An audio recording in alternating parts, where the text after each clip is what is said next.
들에게 상담자는 얼마나 절실하게 필요합니까? 나에게 밤새 내 문제를 토로할 수 있는 상담자가 필요합니다. 내 고민의 소리를 들어주고 나를 이해해 줄 친구가 필요합니다. 그러나 우리에게는 이 소리칠 광장도 없고 외롭습니다. 늘 쫓기고 있습니다. 불안합니다. 해결책이 없어 보입니다. 그런데 우리 주님은 우리를 향해서 우리의 친구라고 말씀하십니다.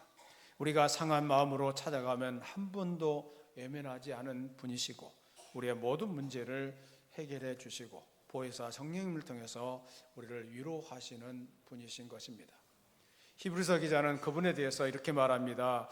우리에게 있는 대제사장은 우리의 연약함을 동정하지 못하실지가 아니요 모든 일에 우리와 똑같이 시험을 받으신 이라고 말씀하고 있습니다. 이 말씀은 예수님이 우리에게 아픔을 공감하시고 우리의 눈물과 고독과 아픔과 불안과 절망을 아시고 그리고 내 곁에 오셔서 나와 함께 하신다는 것을 말씀하고 있습니다. 죄짐 맡은 우리 구주 어찌 그리 좋은 친구인지 걱정 근심 무거운 짐 우리 주께 맡기세 이런 찬양을 기억하실 것입니다. 그분은 나를 만드셨습니다. 그리고 나의 모든 문제를 아시고 해결해 줄 수 있는 분이십니다. 그리고 내 아픔과 고통과 좌절을 아시는 분입니다. 그리고 나를 치료할 수 있는 분이십니다. 육신의 질병뿐만 아니라 영혼의 문제까지도 해결할 수 있는 분이십니다. 그분은 나의 친한 상담자이시고 위로자이시고 안위자이시고 친구이십니다. 수고하고 무거운 짐진 자들아 다 내게로 오라 내가 너희를 쉬게 하리라고 말씀하고 있습니다. 그분은 정말 우리의 모사가 되시는 분이라는 것을 말씀하고 있습니다. 세 번째로 이 아이의 이름은 전능하신 하나님이시라고 했습니다. 이 아이는 평범한 아이가 아니라 그 본질에 있어서 하나님과 동일한 아이라는 말씀인 것입니다. 예수님은 인간의 몸을 입고 하나님으로 이 땅에 오셨습니다. 요한복음 1장 1절부터 3절까지 말씀을 같이 읽겠습니다. 태초에 말씀이 계시니라. 이 말씀이 하나님과 함께 계셨으니 이 말씀은 곧 하나님이시니라. 그가 태초에 하나님과 함께 계셨고 만물이 그로 말미암아 지은 바 되었으니 지은 것이 하나도 그가 없이 된 것이 없느니라. 그러니까 그분은 창조주로 이 땅에 오신 것입니다. 요한복음 1장 14절입니다. 요한복음 1장 14절 같이 읽겠습니다. 말씀이 육신이 되어 우리 가운데 거하시매 우리가 그의 영광을 보니 아버지의 독생자의 영광이요 은혜와 진리가 충만하더라. 그분은 하나님이셨지만은 또한 인간이셨고 인간이시면서 하나님이셨습니다. 전능하신 하나님이셨는데 세상을 창조하신 분이십니다. 그리고 지금 이 세상을 다스리고 계시고 장차 이 땅에 만왕의 왕으로 다시 오실 것입니다. 예수님이 얼마나 놀라운 하나님이십니까? 아기로 오셔서 나사렛 땅에서 조용히 자라나셨지만은 그러나 세계는 그분 앞에서 얼마나 열광하고 있습니까? 세계의 어떤 사람의 생일이 예수님의 생일처럼 성대하게 전 세계적으로 잔치를 벌이고 있습니까? 예수님의 생일을 다른 사람들과 비교할 수 있겠습니까? 석가모니하고 비교할 수 있습니까? 마호메트와 비교할 수 있겠습니까? 예수님이 오시자마자 역사는 두 조각이 나서 BC와 AD로 나눠졌습니다. 2024년도를 보내고 있는데 AD 2024년이라고 합니다. 과연 예수 그리스도는 인류의 스타이십니다. 그분은 살아계신 하나님이시고 하나님의 아들 구세주이시고 우리의 희망이시고 산성이시고 해답이 되신 분이라는 것을 알게 됩니다. 그리고 이 아이의 이름은 영존하신 아버지라고 했습니다. 예수님은 영존하시는 아버지 모습으로 이 땅에 오셨습니다. 예수님은 우리에게 아버지와 같이 포근하고 다정하게 오셨습니다. 우리가 언제든지 안길 수 있는 그런 분으로 오셨습니다. 그리고 택하신 백성들을 영원히 보호하시는 사랑의 아버지이십니다. 예수님은 영존하시는 아버지이십니다. 그분은 몇십 년, 몇백 년 동안 우리의 아버지가 아닙니다. 영원토록 우리의 아버지이십니다. 그분은 몇십 년, 몇백 년 동안 우리를 도우시는 것이 아니라 영원하도록 영원토록 우리를 도우시는 영존하시는 아버지이십니다. 여러분, 예수님이 나의 아버지라는 사실을 확신하십시오. 그것이 여러분을 담대하게 만들어주고 평안하게 만들어주고 부드럽게 만들어주고 행복하게 만들어줄 것입니다. 미국의 16대 대통령 아브라함 링컨은 이런 말했습니다. 자신이 위대하신 아버지의 자녀임을 자부하는 사람은 결코 불행해질 수 없다라는 말을 했습니다. 주님이 나의 아버지이신데 그 주님과 함께 살아가는 삶에는 불행해질 수가 없다는 것입니다. 하나님 아버지의 품에 있으면 언제나 행복한 것입니다. 사랑하는 성도 여러분, 늘 하나님 아버지의 품에 거하십시오. 그것이 행복한 인생의 비결이고 성공적인 인생의 비결인 것입니다. 아버지가 능력 있고 사랑이 풍성해도 아버지가 싫다고 가출하고 아버지를 멀리 떠나면 아버지가 도와주고 싶어도 그렇게 해줄 수가 없습니다. 집을 나간 탕자가 바로 그랬습니다. 그가 집을 나가니 그를 기다리고 있던 것은 고통뿐이었습니다. 탕자가 고통 중에 아버지에게로 돌아가기로 결심합니다. 그리고 집으로 돌아왔습니다. 모든 것이 회복되었습니다. 저와 여러분이 아버지를 떠나면 고생이고 불행입니다. 아버지 품에 거할 때 행복이고 성공이라는 사실을 잊어서는 안 될 것입니다. 이슬람 교회는 알라에 대한 이름이 99개나 있다고 합니다. 하지만 그 중에 아버지라는 뜻을 가진 이름은 하나도 없다고 합니다. 불교에도 부처, 석가를 아버지라고 부르지를 않습니다. 유교에서도 이 공자나 맹자를 아버지라고 부르지 않습니다. 그런데 우리 기독교는 하나님을 아버지라고 부르게 됩니다. 우리의 하나님 아버지가 어떤 분인가에 대해서 이사야 선지자는 이렇게 말씀했습니다. 이사야 40장 10절 11절 말씀을 같이 읽겠습니다.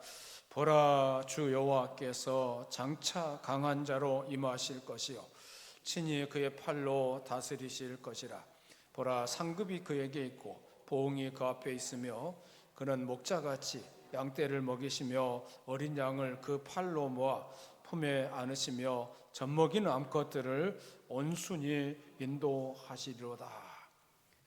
목자같이 양떼를 먹이시고 어린 양을 품에 안아서 젖먹이는 암컷들을 온순하게 인도하시는 분이라고 말씀하고 있습니다. 바로 예수님이 그런 분으로 우리 가운데 오셨다는 것입니다. 여기에 아버지 존재가 얼마나 절실하게 필요합니까? 능력과 사랑과 권위와 보호의 아름다운 팔로 아기를 안아주시는 아버지이신 그분이 바로 우리 주님이라는 사실을 말씀하고 있습니다. 또 이 아이의 또 다른 이름은 평강의 왕이라고 말씀하고 있습니다. 예수님께서 탄생하시던 밤에 하늘에 있는 천사들이 합창했습니다. 누가복음 2장 14절입니다. 누가복음 2장 14절을 같이 읽겠습니다. 지극히 높은 곳에서는 하나님께 영광이요 땅에서는 하나님이 기뻐하신 사람들 중에 평화로다. 하늘에는 영광이고 땅에는 평화라고 말씀하고 있습니다. 그런데 이 평화가 하나님이 기뻐하신 사람들 중에 평화라고 말씀하고 있습니다. 예수님이 이 땅에 오셨음에도 불구하고 전쟁과 고통과 기근은 사라지지 않고 있습니다. 예수님이 다시 오실 때 전쟁, 고통, 기근은 계속될 것입니다. 그러나 평화의 왕이신 예수님을 만난 사람들, 예수님을 모신 사람들 속에는 평화가 있을 것임을 말씀하고 있습니다. 요한복음 14장 27절 말씀을 같이 읽겠습니다. 요한복음 14장 27절 시작. 평안을 너희에게 끼치노니 곧 나의 평안을 너희에게 주노라. 내가 너희에게 주는 것은 세상이 주는 것과 같이 아니하니라. 너희는 마음에 근심하지도 말고 두려워하지도 말라. 마음에 상처가 많은 사람들은 마음에 평화가 없습니다. 마치 파도가 계속 바위를 때리듯이 염려와 근심, 초조와 불안, 두려움과 분노 등의 부정적인 감정이 계속해서 그 마음을 때리기 때문에 마음의 평화가 없습니다. 이런 사람은 사는 것이 괴롭습니다. 환경이 좋아져도 늘 괴롭습니다. 인생이 행복해지지 못합니다. 그런데 이런 분들이 예수님을 제대로 만나면은 주님이 주시는 평화가 그의 마음에 가득하게 될 것입니다. 계속해서 이 마음속에 평화가 생기게 될 것입니다. 마음이 고요한 호숫가처럼 될 것입니다. 진정한 평화를 누리며 살아가게 될 것입니다. 어떤 사람이 미국으로 이민을 갔습니다. 이분은 제일 먼저 LA, 로스앤젤레스에서 살았는데 어느 날 갑자기 지진이 몰려왔습니다. LA가 지진이 많잖아요.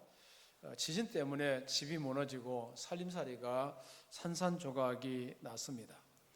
간신히 목숨만 건진 이분은 평화롭고 안전한 곳에 살아야겠다고 결심하고 당장 짐을 싸서 플로리다 지역으로 이사를 갔습니다. 플로리다는 여러분 미국 대륙을 보면은 밑으로 쭉 내려와 있는 그런 반도가 있잖아요. 그래서 이 사람은 플로리다는 아주 살기 좋은 곳입니다. 그래서 은퇴한 노인분들이 플로리다에서 노년을 보내기를 소망할 정도로 좋은 곳입니다. 이 사람은 가족들과 함께 플로리다 가운데에서도 바다가 멋지게 내려다 보이는 해안 경계선 언덕 위에 있는 집을 샀습니다. 그런데 이사 간 그해 허리케인을 만났습니다. 이번에는 허리케인이 그 멋진 집을 흔적도 없이 산산조각을 내고 말았습니다. 크게 낙담한 이분은 더 안전하고 평화로운 지역이 없나 하고 찾다가 오클라호마라는 내륙 지역으로 이사를 갔습니다. 오클라호마는 지진 피해도 거의 없고 바다를 끼고 있지 않으니까 허리케인과 같은 태풍으로부터도 안전할 것이라고 믿었습니다. 그런데 오클라호마로 가서 몇 년 동안 잘 지내다가 이번에는 토네이도가 불어와서 집이 또 한 차례 파괴되는 아픔을 겪었습니다. 이 사람은 세 차례 큰 어려움을 겪고 난 뒤에 이 세상에는 진정한 평화가 없다는 사실을 비로소 깨달았다고 합니다. 이 세상에는 진정한 평화가 예수님 외에는 없습니다. 소란과 고통과 분요함과 난리 속에서도 그리스도인은 평화를 누릴 수가 있습니다. 그것은 예수님이 주시는 놀라운 평안으로서 아무도 빼앗아갈 수가 없는 것입니다. 지구상에 있는 모든 사람들이 예수님을 알고 그분 앞에 무릎을 꿇는 날 이 땅에 진정한 평화는 도래하게 될 것입니다. 중국이 낳은 세계적인 석학 이머당은 목사의 아들로 태어났습니다.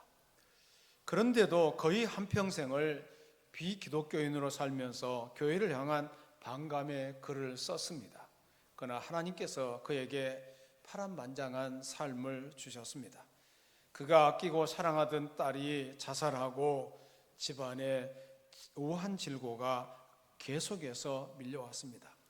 그렇게 인생은 지옥과 같았습니다. 그런데 그 집의 가정부는 언제나 천사 같은 얼굴로 기쁘게 집안일을 하고 있었습니다. 남의 집에서 가정부로 일하면서도 언제나 한두 달이 아니라 몇 달이 지나도 변함없이 그렇게 일하는 가정부를 보면서 그가 물었습니다. 아주머니는 이렇게 힘든 일을 하면서 어찌 그리 즐겁습니까? 그 아주머니가 대답하기를 예, 저는 예수님을 믿습니다. 예수님을 믿고 나니 이렇게 기쁘고 즐겁습니다. 하나님의 은혜가 얼마나 좋은지 선생님도 예수님을 믿어보세요. 예수님을 믿으면 구원을 받습니다. 그리고 얼마나 기쁜지 모릅니다. 그래서 그가 가정부에게 감동을 받고 예수님을 믿었다고 합니다. 그 후에는 기쁨이 넘치는 생활을 하면서 왜 내가 그리스도인이 되었는가 하며 교회를 옹호하고 하나님을 하게 되었다고 합니다. 예수 그리스도는 우리의 기쁨이며 우리의 소망이며 우리의 평화가 된 줄로 믿습니다. 벌써 이해의 마지막 달인 12월 달이 시작되었습니다. 그리고 성탄절이 가까이 다가오고 있습니다. 예수님의 탄생하신 날 크리스마스는 이 아기를 받아들이는 사람들 위해서 울리는 행복의 종소리입니다. 또 다른 나라 다른 곳을 보면은 뭐 백화점에서부터 크리스마스가 시작된 것 같고 다 상술이잖아요. 더 다른 곳에서도 크리스마스를 즐기면서 자기 물건을 많이 팔려고 애를 씁니다. 그런데 크리스마스는 예수님이 이 땅에 오신 날입니다. 그 성탄절을 준비하는 마음을 가져야 할 것입니다. 예수님 우리 가운데 아기로 오셨습니다. 예수님이 오시기 전 700년 전에 이사야 선지자는 예수님께서 어떤 분이신가를 말씀하고 있습니다. 예수님의 이름은 기묘자입니다. 모사입니다. 전능하신 하나님이십니다. 영존하시는 아버지십니다. 평화의 왕으로 오셨습니다. 이 아기로 오신 주님을 마음에 모셔드릴 준비를 해야 합니다. 이 아기가 우리의 구주가 되지 못했다면 우리의 마음속에 불안과 갈등은 계속될 것입니다. 주님을 내 마음속에 영접한 후에 감사와 감격으로 성탄절을 맞이할 수 있기를 바랍니다. 어느 시인은 이렇게 노래했습니다. 오 베들레헴의 거룩한 아기여 우리에게 내려오소서. 우리의 죄를 쫓아내시고 우리 안에 들어오소서. 오늘 우리에게 태어나소서. 이렇게 노래했습니다. 우리 모두가 주님을 기다리는 간절한 마음으로 성탄절을 기다리기를 소원합니다. 살아계신 하나님 감사합니다. 오늘 또 대강절 제1주를 맞이해서 우리가 대강절을 어떻게 지켜야 할지에 대한 말씀을 생각해 보았습니다. 그리고 우리에게 아기로 오신 예수님이 어떤 분이신가에 대한 말씀도 들었습니다. 예수님은 기묘자이시고 모사이고 전능하신 하나님, 영존하시는 아버지, 평화의 왕으로 우리 가운데 오셨다는 것을 들었습니다. 우리가 예수님을 마음에 모시고 행복한 크리스마스를 맞이할 수 있게 해 주시옵소서. 우리 성도들을 기억하여 주시옵소서. 12월 한 달을 축복하여 주시옵소서. 아름다운 한 달이 되도록 은혜를 베풀어 주시옵소서. 예수님 이름으로 기도드리옵나이다. 아멘.